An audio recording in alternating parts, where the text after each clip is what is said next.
I literally guessed the whole movie, like a good 90% of it, of who did it and the crime and how they did it. I'm something of a genius myself.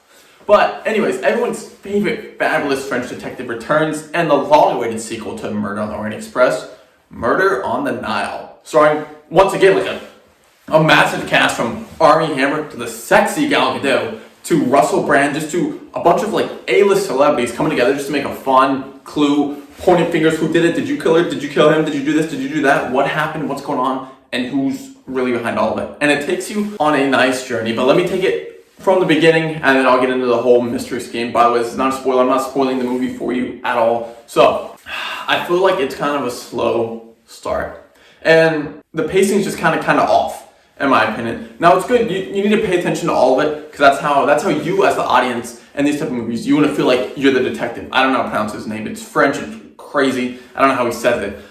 But you want to follow along. You want to be the detective in this film, and that's what it's supposed to make you feel like.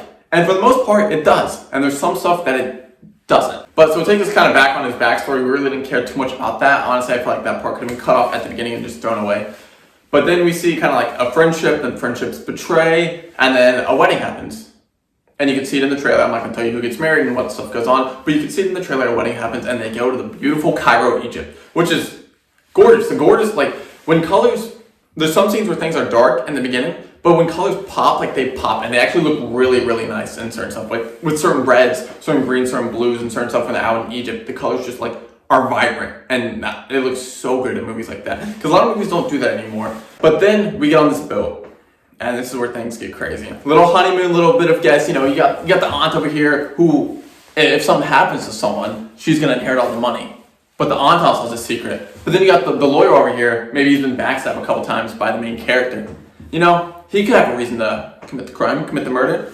Maybe he doesn't. You got the ex-lover. He's pretty pissed off. He's not still, you know, he's not the main thought, the main boo. He has a pretty good reason to commit a crime, commit a murder. But who did it? Who's going on? It's nice when it gets to the meat. I don't care too much about the honeymoon. I didn't come to watch Murder on the Nile to care about this family's honeymoon. I get it, you have to do it so that way when someone dies and whatever in the movie, then you feel like, oh no, I'm sad. You don't. I mean, you're here for the murder mission. That's what we're here for. We know someone's gonna get dead, yeeted. It's what happens. But so once the murder starts going, that's when it gets fun, because that's when you as the audience are like, it's him.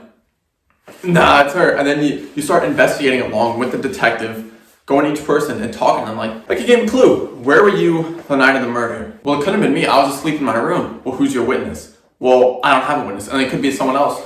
Do you have a gun? I do have a gun. Why is there a couple bullets missing? Well, I used them for self-defense a while ago, and I just never bought more rounds. And you're like, no, that doesn't make sense. It's probably you. Then he goes to talk to someone else, and just the whole cast, and you're just like, you did it, you did it, you did it, you did it. Now, if you pay attention, there's a couple key things they point out, and if you're really listening, you'll be like, I'm going to need to focus on this later on in the show, and it's going to come back and help whoever committed the murder. They obviously pointed this part out to assist them with the murder, and if you follow along closely, you can catch up on that, and that's what I did. I started to catch up on, okay, here's this. This person's acting even less weird than everyone else in the cast.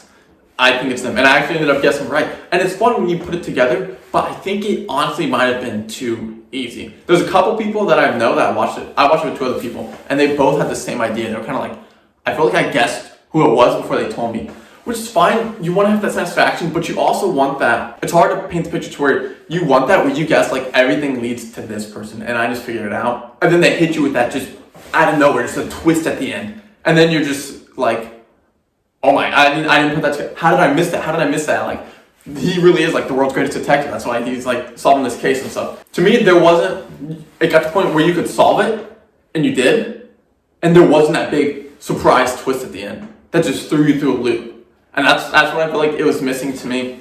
The beginning was slow. I mentioned that. Once it got to the murder, that's when it got really good. That's when it's fun. It's a fun experience because you're there trying to solve this case with them, along with them. You're like his deputy, his detective, and stuff like that. I don't think it was good as Orient Express, and I think I like Knives Out more. In my personal opinion, I can't wait for Knives Out 2. These movies are always a good time to watch. The problem with these movies is rewatchability. How many times are you going to rewatch Knives Out or Murder on the Orient Express or Murder on the Nile? Once you solve the case, figure it out. It's kind of dumb. If I had to give it like a scale 1 to 10, maybe like a 6.5. I don't know. That's because it's slow beginning, no major twist at the end, and was able to solve the murder, but is that just me? And is it a bad thing if I solve the murder? Is that the whole point of the movie, is for me to solve it? Let me know in the comments below. Did you guys like this movie? I'm really interested. Now, how does it stand completely, like, between Knives Out and between Murder on the Orient Express? Like, where would you rank those three if you saw all three of them? Or do you plan on watching this movie at all? Also, subscribe to stay up to date for more movie, TV shows, recommendations, and reviews.